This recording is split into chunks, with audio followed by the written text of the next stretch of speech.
Hebreus 11, do 1 ao 6. O título dessa mensagem é Uma Liderança Perceptiva.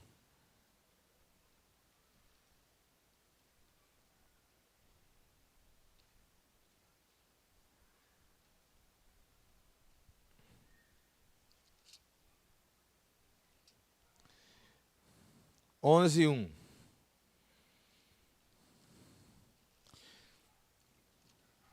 Que diz assim: Ora, a fé é o firme fundamento das coisas que se esperam e a prova das coisas que não se veem.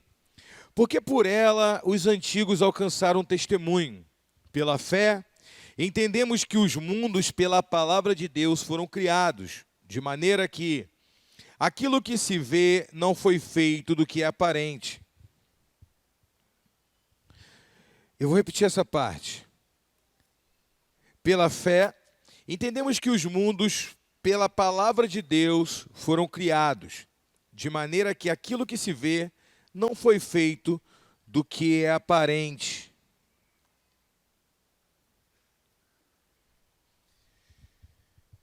Conforme nós vimos no vídeo do teste cognitivo, o teste de percepção do gorila, vocês entendem uma coisa. Se você focar na contagem, o gorila você não vai enxergar. Muitas das vezes nós estamos, pastores, líderes, focados no crescimento da igreja. E existe um gorila crescendo e passeando no meio da igreja. E não é que não sejamos diligentes. Eu entendo que quando Adão ele estava dando nome de bicho, ou cultivando no jardim, ele não percebeu a serpente conversando com Eva. Ele não percebeu que tinha um estranho ali ministrando. Você vê que o gorila, ele dá tchau para a tela. Ele olha assim, ele para, e ele para no meio da roda, ele dá tchau, ele acena, e a gente continua focado, contando quantas vezes a bola é passada de um lado para o outro. Assim acontece no ministério. Se um líder ele não tem percepção, ele não sabe identificar qual é um líder que tem potencial ou não. Ele só olha o problema do discípulo. Essa pessoa é problemática demais. Eu não vou trazê-la para o governo de 12, eu não vou levantar ele um presbítero, um diácono. Ele é problemático demais. Você não está conseguindo mais somatizar a qualificação daquela pessoa, o quanto ele é prestativo, o quanto ela é prestativa, o quanto ele prega com intensidade, ou ele ora, tem uma boa hora, passa horas orando, ou como ele é uma pessoa transparente, ou ela, mas você mira nos erros.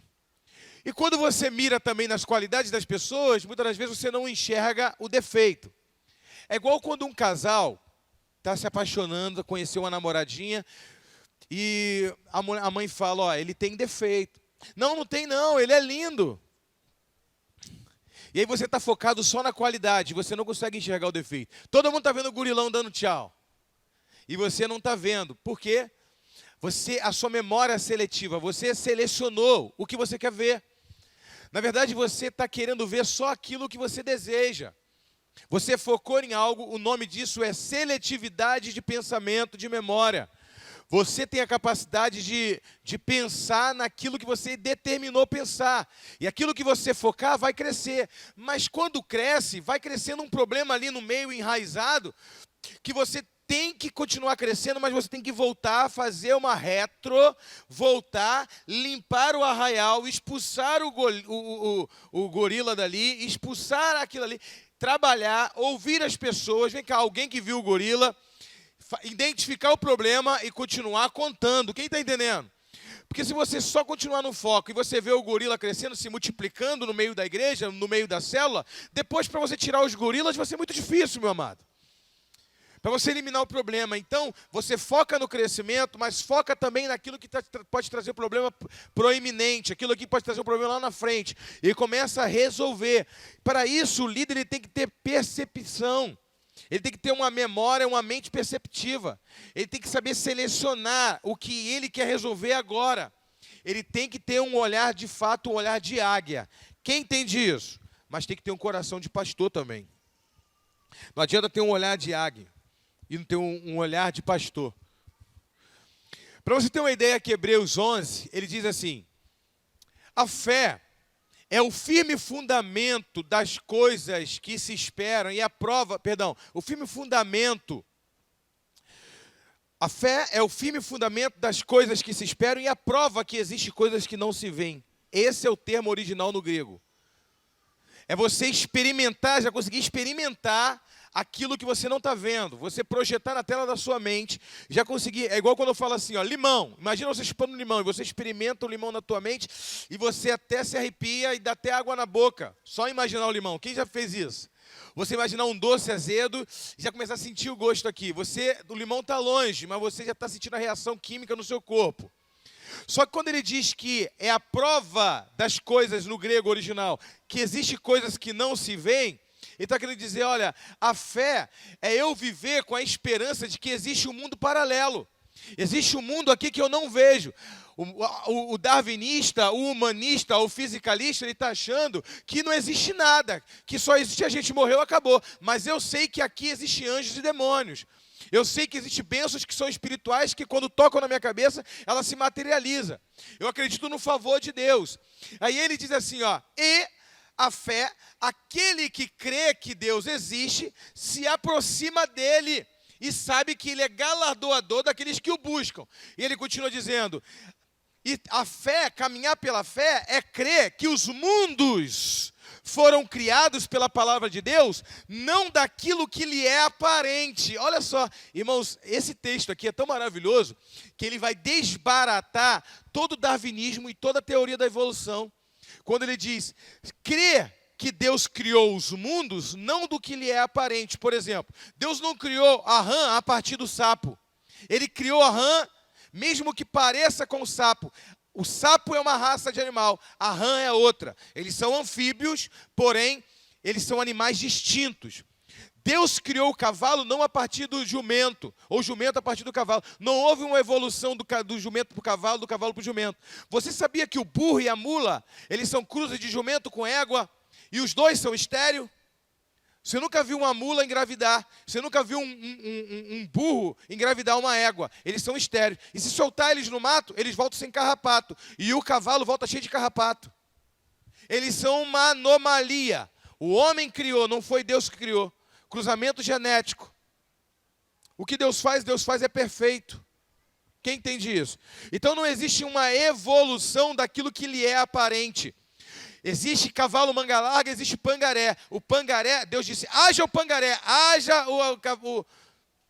e do mesmo animal, ele criou várias raças. Se nenhuma raça evoluiu, o cavalo de uma raça evoluiu de outra, Deus criou um casal dessa raça de cavalo e outro casal dessa raça de cavalo, quanto mais o homem evoluir de algo que lhe é aparente. Então, a percepção, o chamado de uma liderança, a percepção já começa na Escritura para você saber e se posicionar em cima do que é a fé e do quem você é. É a primeira percepção que Deus quer. Olha só, o cara que é crente, ele não anda com a Bíblia debaixo do braço ou diz que é um líder. Ele percebe o reino do Espírito. Ele tem visão perceptual. Ele percebe quando a esposa dele está sendo atacada pelo diabo. E a esposa dele não é o diabo. Ela entende quando o marido dela está sendo atacado pelo diabo. Ela não entende que o marido dela é o diabo. Ele consegue perceber que esse mundo existe e é paralelo, e ele se aproxima de Deus com a consciência e a percepção. Isso é um discípulo, isso é um líder. Entenda o seguinte, existem dons na Bíblia para tudo, irmãos. Existe o dom do serviço, existe o dom do amor, existe o dom da fé. Agora, dom de discernimento de espírito, é ou não é, gente? Mas não existe o dom de discernimento de pessoas. Esse Deus nunca nos deu para a gente não julgar o próximo. Não existe dom de discernimento de pessoa para que eu e você não tenhamos a capacidade de julgar um pequenininho por um grandão. Quem tem dinheiro, quem não tem, quem é preto, quem é branco, quem é amarelo, quem é vermelho. Ninguém tem o dom de discernir pessoa. Irmão, sem o dom de discernir pessoa, nós já julgamos as pessoas. Imagina se Deus não desse esse dom. Então você pode ter dom de discernir espírito. Pessoas são conhecidas, não são reveladas. Você conhece uma pessoa através de um relacionamento, de proximidade. Você não conhece uma pessoa por revelação. Tu pode conhecer o Espírito que está agindo na vida dela, mas a pessoa você só conhece através de relacionamento. Porque uma pessoa tem que ser conhecida. O pai de Davi e a mãe de Davi provavelmente não conhecia ele. Porque não via ele como soldado. E Deus conhecia ele e via ele como rei. Os pais não viam nem ele como soldado. Deus já via ele como rei. Quem entende isso? Então, um pastor ele tem que ter uma visão perceptiva, porque existe na teologia um estudo na psicologia 2 que diz assim, tem psicologia 1 e 2, que é o behaviorismo. A palavra behave significa comportamento em inglês. Behaviorismo significa a tese de analisar o comportamento de alguém.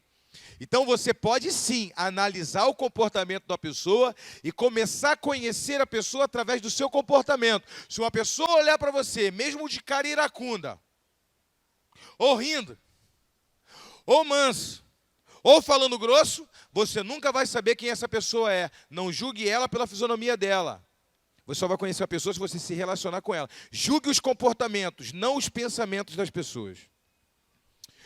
Quando Jesus disse, não julgueis para que não sejais julgados, Jesus não disse para não julgar a atitude. Se um pastor ali adulterou e foi visto, todo mundo ficou sabendo, eu posso julgar porque é condenável a atitude dele.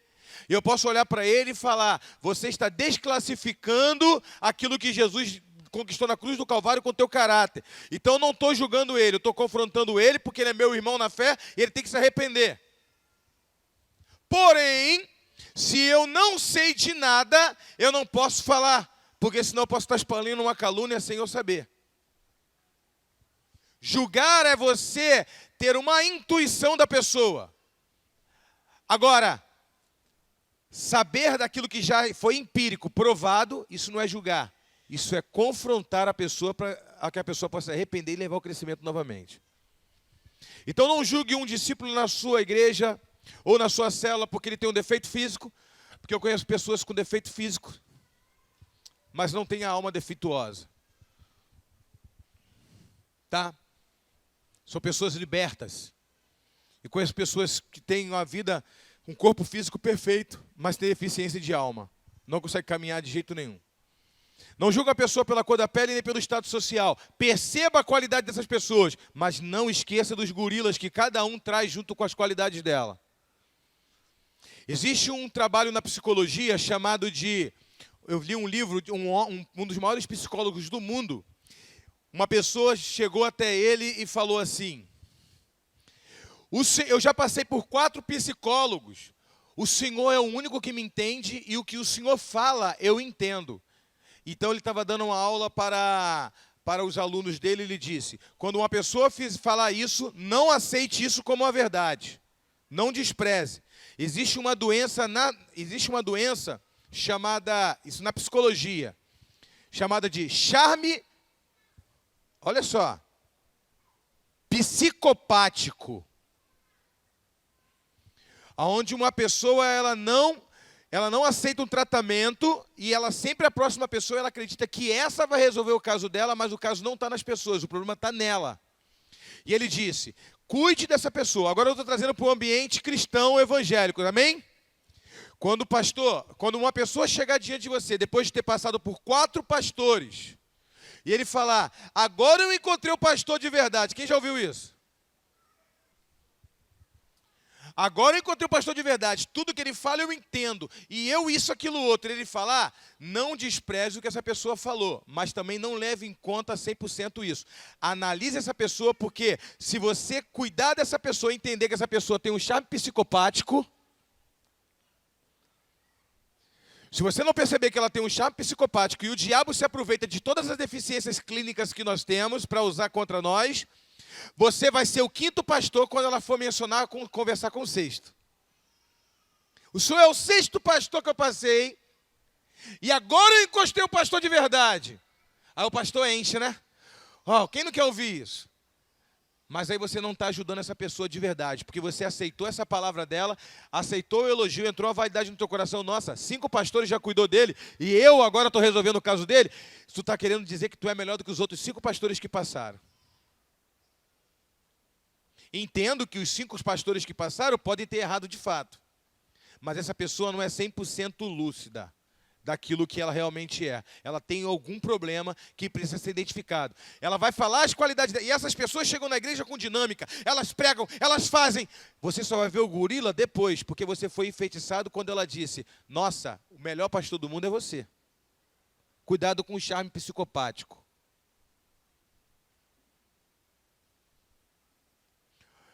Pessoas assim, elas estão já infectadas por um espírito que elas te enfeitiçam para você não ver o defeito dela e pensar: nossa, como que um pastor perdeu uma ovelha tão maravilhosa como essa? Depois tu vê os gorilas. Escute, eu não estou julgando quem fala isso. Tem ovelhas aqui que já chegou aqui e falou isso, mas de fato mostrou todas essas qualidades. Mas nós vimos gorilas também. Mas tiramos o gorila e ficamos só com as qualidades. Eu quero dizer é que Deus está te trazendo essa pessoa porque Deus quer que você ajude ela a romper e não aceitar as palavras delas como de fato os outros estavam errados e agora ela encontrou o lugar dela. Porque senão você vai ser o 5º e o outro vai ser o 6º e o estado dessa pessoa só vai ficando pior. Quem entende isso? Eu sei que existem pastores hoje com a alma descompensada. Eu sei que hoje existem pessoas que esculhambam o discípulo. Quando você confronta o discípulo para o crescimento do discípulo é uma coisa, mas tem pastores que fazem ignorância para todo mundo. Tomou café? Poxa, café tá uma porcaria. Age como se o discípulo fosse trapo de imundície deles. Eu sei disso. Existe liderança hoje ferindo ovelhas à toa, é ou não é? Quando você confronta o discípulo no pecado dele, no erro dele, tu ama ele, você fica até preocupado, você dorme mal, não é ou não é? Quem é pastor aqui? Você fala: meu Deus do céu, não deixa de desviar não. Eu falei para o bem dele, eu falei para o bem dela, porque eu amo. Agora tem gente desferindo, ferindo as pessoas porque tem prazer em ferir. Aí é diferente. Eu sei que existem pessoas que vêm de outras igrejas, bênção, e vêm para somar, e vêm para crescer. São pessoas feridas sim, foram esculhambadas, foram feridas sim. Mas espera aí, que existe um probleminha aí também. Existe um gorilinho aí, nem que seja um macaquinho. Amém? Não pensa que tudo é flores, não. Deus te envia uma pessoa pronta, não. Deus nunca vai te enviar ninguém pronto. Ele vai enviar uma pessoa que está com problema, você vai ajudar e essa qualidade vai ser potencializada para somar no teu ministério. Mas cuidado, perceba.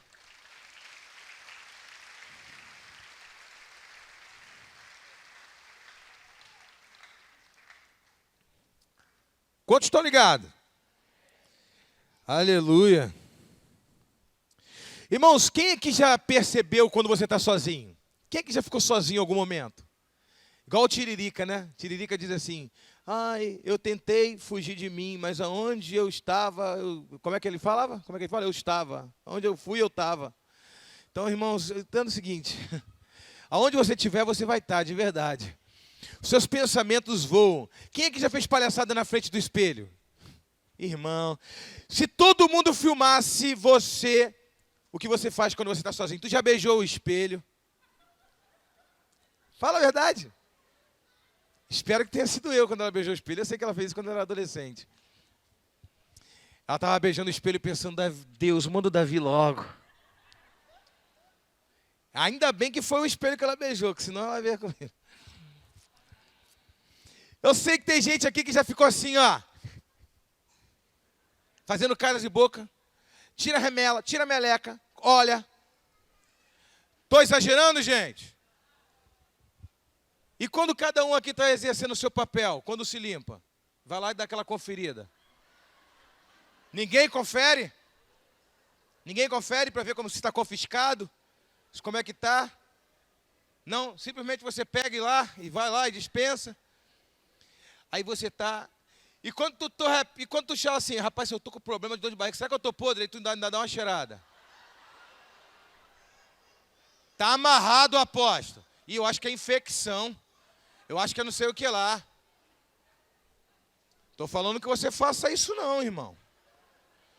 Ou quando dá algum errado e você foi sabotado, que o papel rasga e tu fala: meu Deus do céu, estou encrencado agora.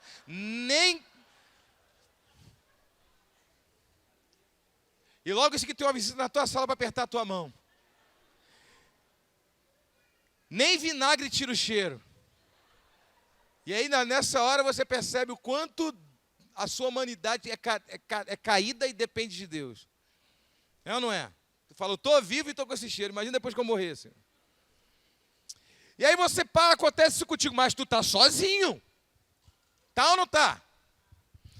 Aí tu tá, meu Deus do céu. Meu Deus, o que aconteceu comigo? Mas se tu soubesse que alguém estava filmando essa situação.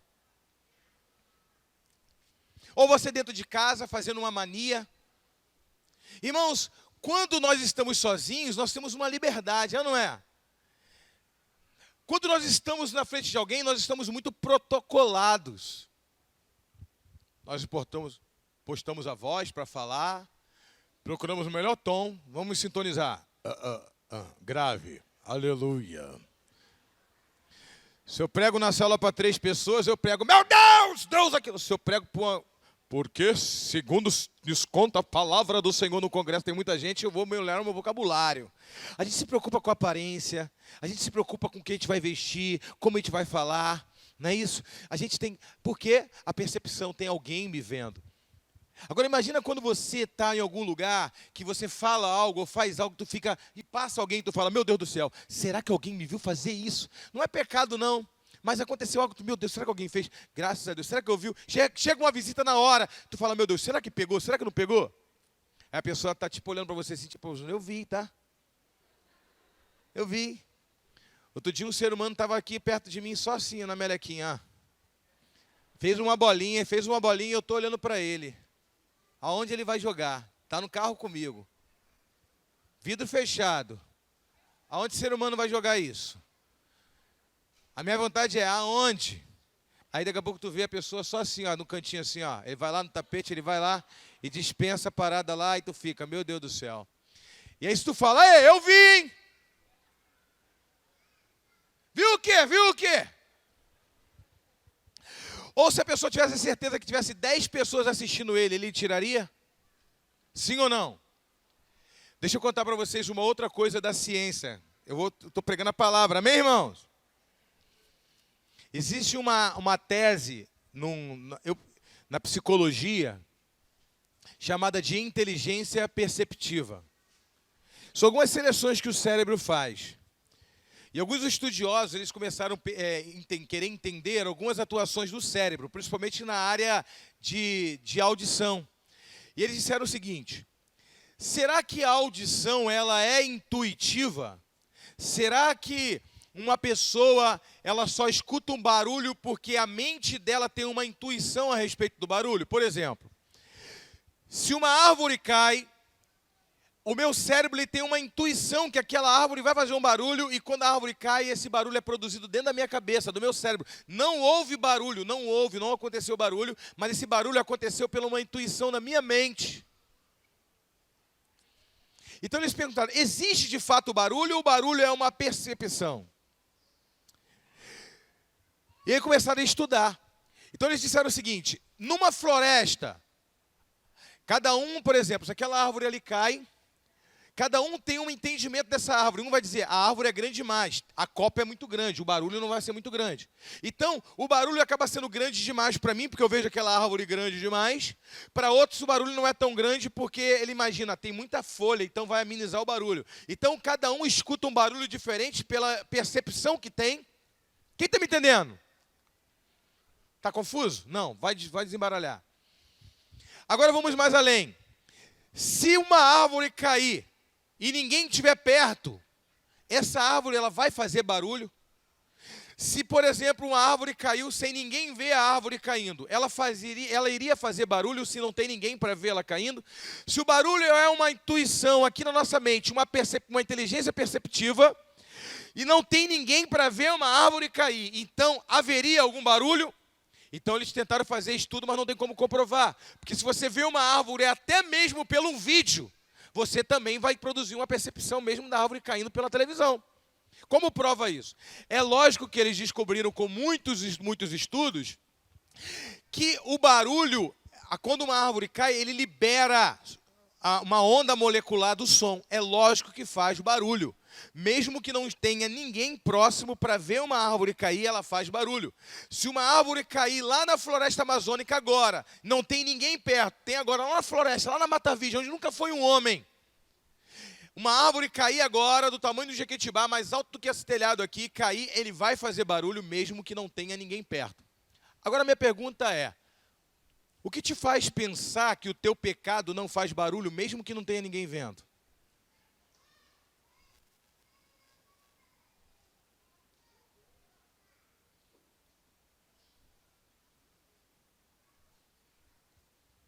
Porque, meu irmão, que eu tenho visto de líderes e pastores que se prostituem, que pecam, que roubam, que mentem, como se não tivesse Deus vendo, como se não estivesse fazendo um barulho.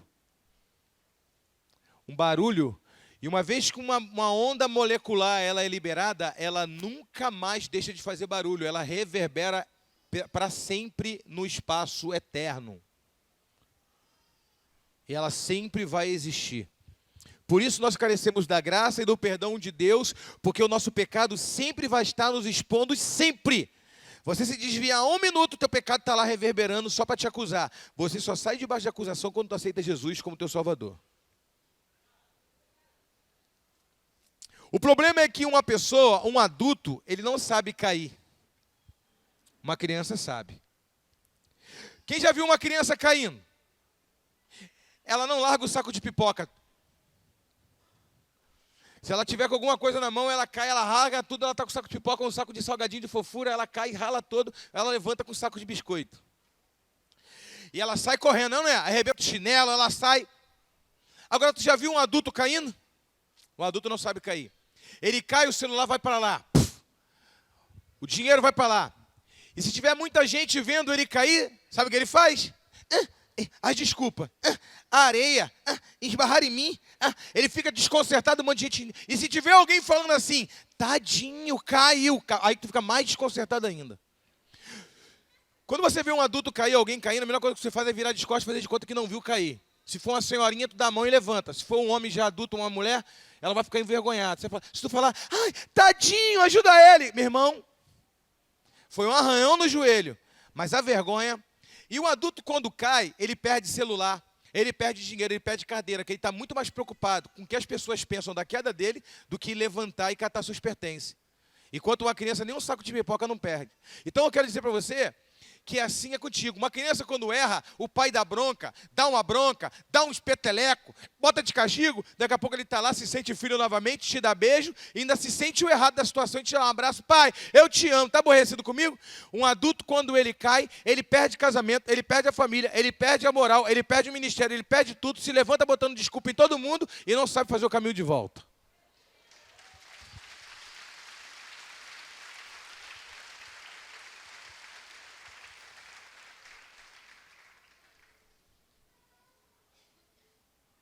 Quem está ligado? Irmãos. Aleluia. Meu irmão. Olha para o teu irmão e diga assim, Deus está falando contigo.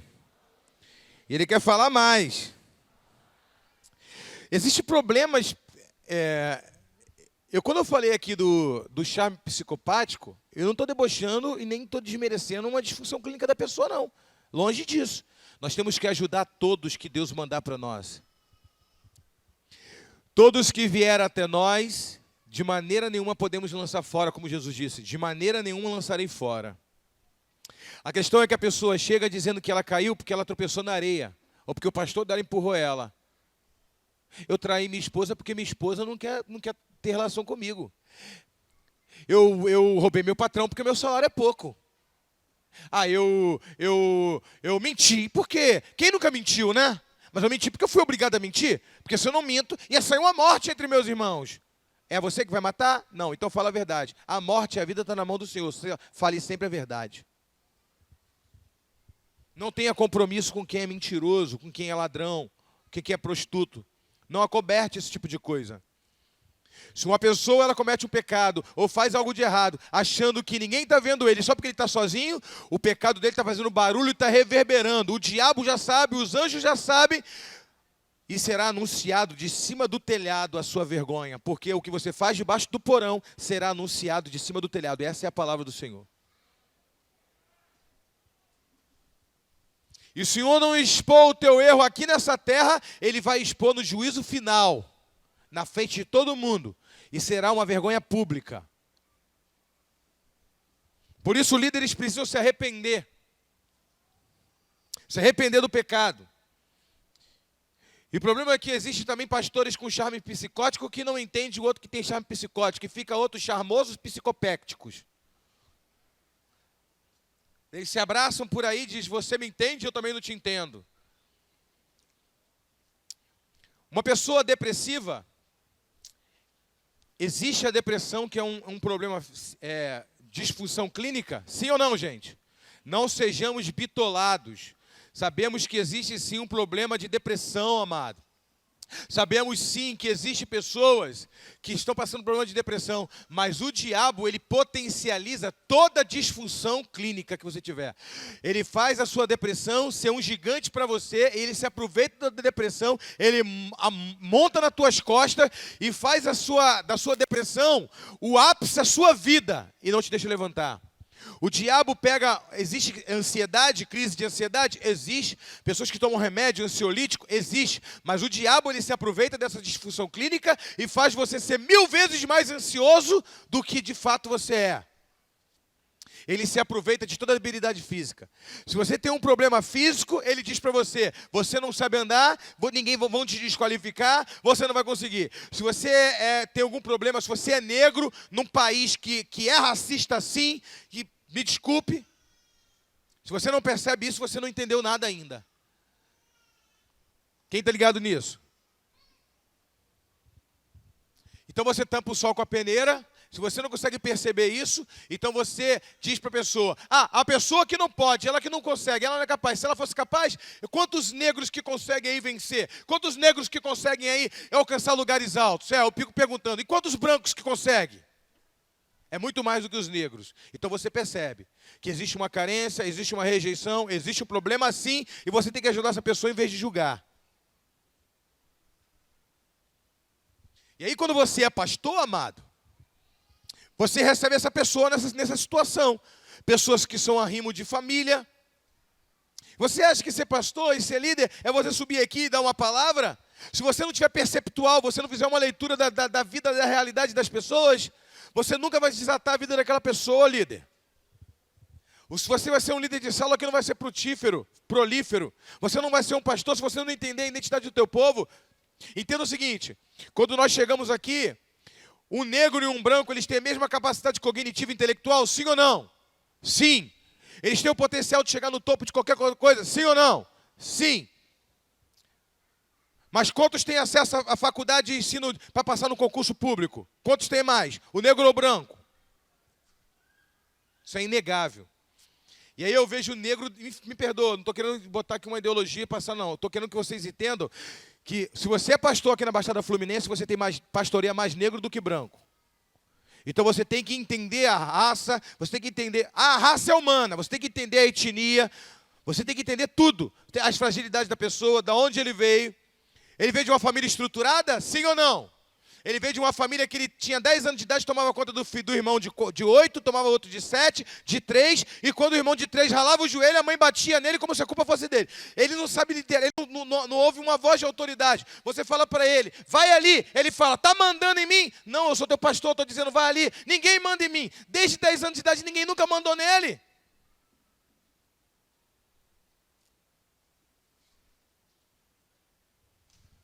Quem está entendendo? O cara que tem que cozinhar, fazer comida, fazer tudo, trocar as fraldas do filho, para a mãe trabalhar fora. Que bênção que pelo menos ajuda a mãe. Então você recebe, pastor, quem está ligado aí, gente? Você recebe pessoas na sociedade, aí na Barra da Tijuca já é uma outra situação. E aí você está lá em Manaus, é uma outra situação.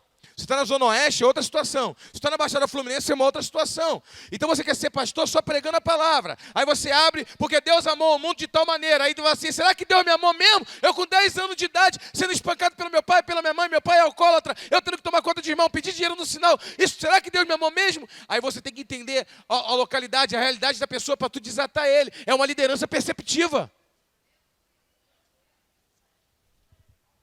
Vieram visitar o Rio de Janeiro. Princesa Isabel libertou os escravos. Libertou sim ou não? Libertou, mas a lei do ventre livre. Claro que se libertar os escravos todos vai quebrar o Brasil. A mão de obra é de graça. Não, vou fazer o seguinte. Os que nascerem agora adiante vão ser livres. Mas esses vão continuar sendo escravo. Aí, com 65 anos de idade, o escravo era solto, liberto. Pronto, conhece? Alguém associa com alguma coisa com 65 anos de idade? E as crianças que nascem hoje têm que ser criado pelo avô, que foi liberado. Aí o cara tem senzala, o cara tem onde dormir, tem onde comer. Ele faz 65 anos de idade, ele libertou ou mandou embora porque o cara não serve mais para trabalho? Aí o cara vai embora, sem beira, sem eira. Aí criaram os barracões, as famosas cabeças de porco. Sabe o que é cabeça de porco? Na Praça 15 começaram a fazer casas de compensados, cabeça de porco, que esses senhores, com 65 anos de idade, quando era liberado em diante, iam morar ali. E eles criavam os seus netos que nasciam na senzala.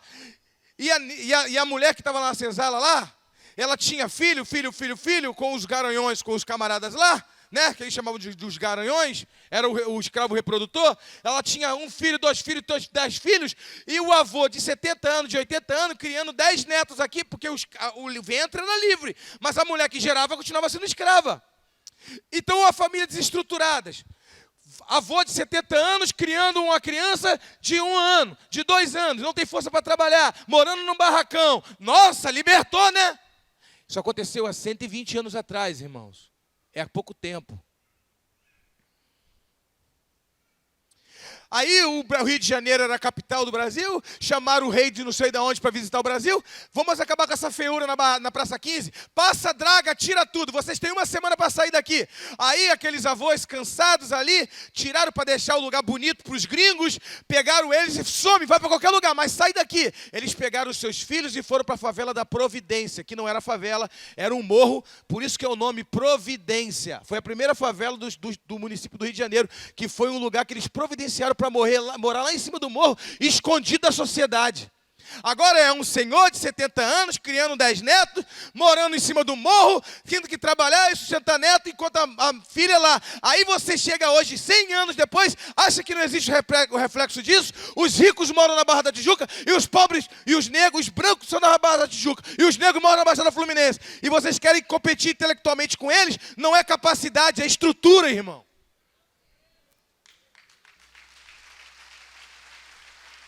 E tem gente que é besta que ainda defende isso.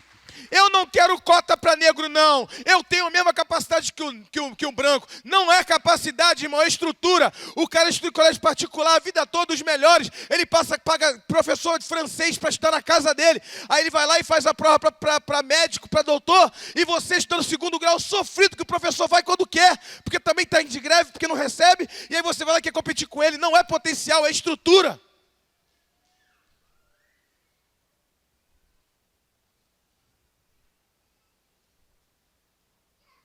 Fala a verdade que até hoje tem um monte de mãe que o pai e a mãe criam os netos. Até hoje, essa estrutura continua. E aí existem pastores que eles querem liderar o espiritual. Nossa, é lindo, né? Jesus amou, Jesus liberta. Aquele que quer liberto vai ser liberto. Aquele que buscar a palavra vai ser liberto. Eu sei, irmãos, a libertação é muito além de somente ouviu a palavra e entendeu. Ele entendeu Jesus, agora eu quero Jesus. E aí? Agora existe toda uma estrutura por trás, emocional, física, financeira, tudo. Você tem que ensinar, entrar na vida da pessoa, entrar na realidade, ter uma liderança perceptiva, perceber a pessoa, perceber a vida dela, perceber a geração dela, perceber de onde ela veio, as suas fraquezas, os seus medos, ajudar essa pessoa a desatar em todas as áreas da vida. E aí, esse preço ninguém quer.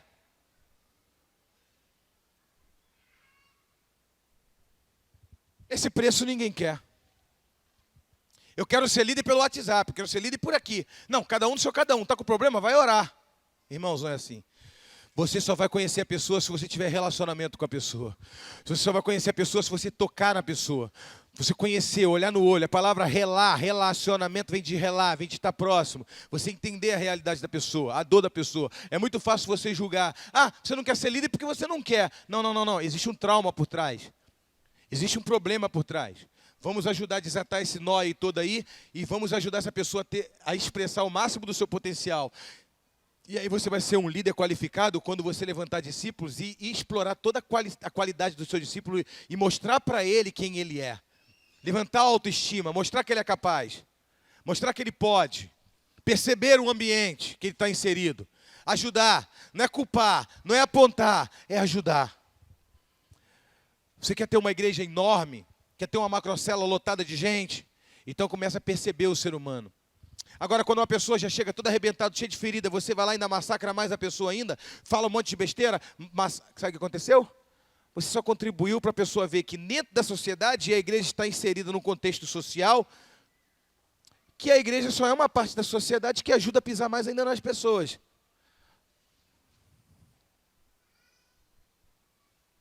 Passou um anjo por aqui? Silêncio, né? Não passou um anjo não, tem milhares de anjos aqui, irmão. Eu quero que você saia daqui pensando na sua liderança, pensando na sua vida, pensando quem você é como líder. Me desculpa, pastor, acabar o culto, pegar a oferta e ir embora para casa é mole. Quero ver você entrar na realidade da pessoa e ajudar a mudar a vida daquela pessoa. Reclamar que essa pessoa não tem R$ 30 para ofertar para comprar uma cadeira é mole. Quero ver você ajudar essa pessoa mentalmente, intelectualmente, a arrumar um emprego melhor, desenvolver, ensinar ele a ler, ensinar a escrever, ajudar ele a botar um currículo para melhorar a finança dele e mudar a vida dele. Julgar que ele não tem é fácil.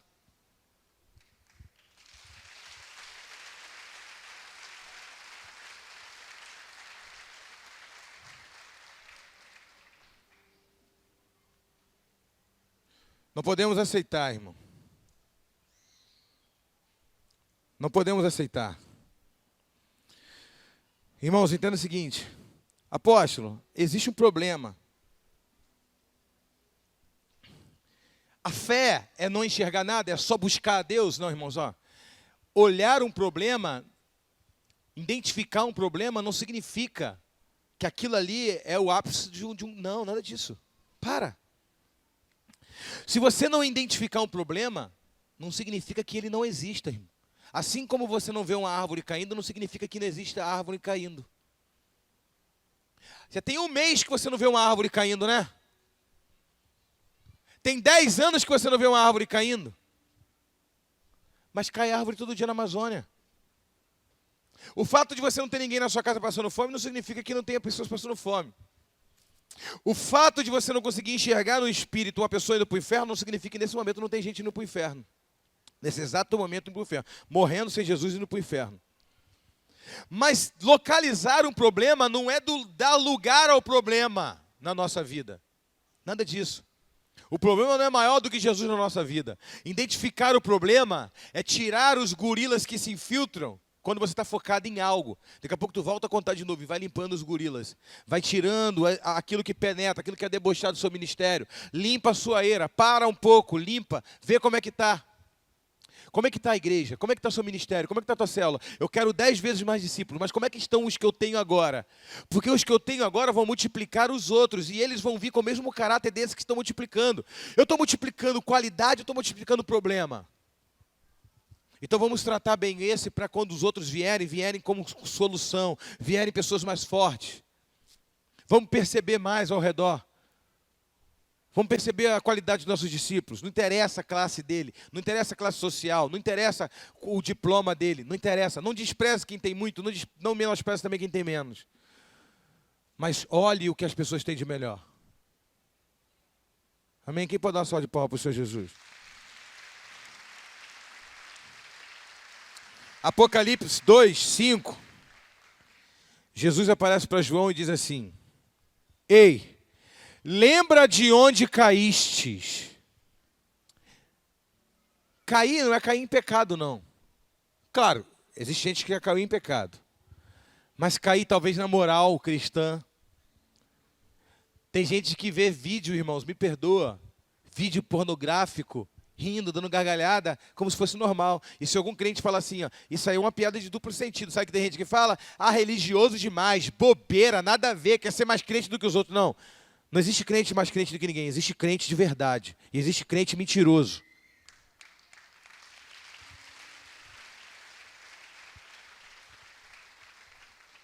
Se alguém manda uma piadinha de duplo sentido para mim, eu falo assim, eu boto um ponto de interrogação, não entendi.